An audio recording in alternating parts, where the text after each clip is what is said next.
Hi hello welcome friends. இன்றைக்கி நம்ம பார்க்க போகிறது பஞ்சதந்திர கதை தான். ஒரு நாள் ஒரு ஞானி மன்னன் விக்ரமாதித்யை சந்திக்கிறான். மன்னா, மிக முக்கியமான நேரம் இது. மிக முக்கியமான மனிதன் யார்? மிக முக்கியமான செயல் என்ன அப்படின்னு ராஜா கிட்ட கேள்வி கேட்குறாரு. ராஜாவும் குழம்புறாரு.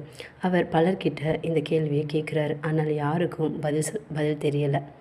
ஒரு நாள் வேட்டைக்கு சென்றபோது ஒரு விவசாயி காயமடைந்து கிடந்தார்.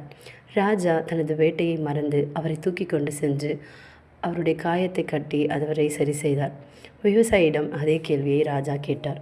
விவசாயி மெதுவாக பதில் சொன்னார். மன்னா, இப்போ நீங்கள் செய்த உதவி தான் முக்கியமான செயல். இந்த தருணம் தான் முக்கியமான நேரம். நான் தான் இப்போ முக்கியமான மனிதன். அந்த நொடியில் ராஜாவுக்கு ஒரு உண்மை புரிஞ்சது. முக்கியமான நேரம் இப்போதே.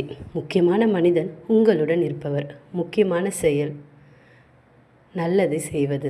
நிகழ்காலத்தை மதிப்பவன் தான் உண்மையான ராஜா. ராஜாவுக்கு புரிஞ்ச மாதிரி உங்களுக்கும் புரிஞ்சதா? தேங்க்ஸ் ஃபார் வாட்சிங். Thanks for supporting. வீடியோ பிடிச்சிருந்தா சப்ஸ்கிரைப் பண்ணிக்கோங்க.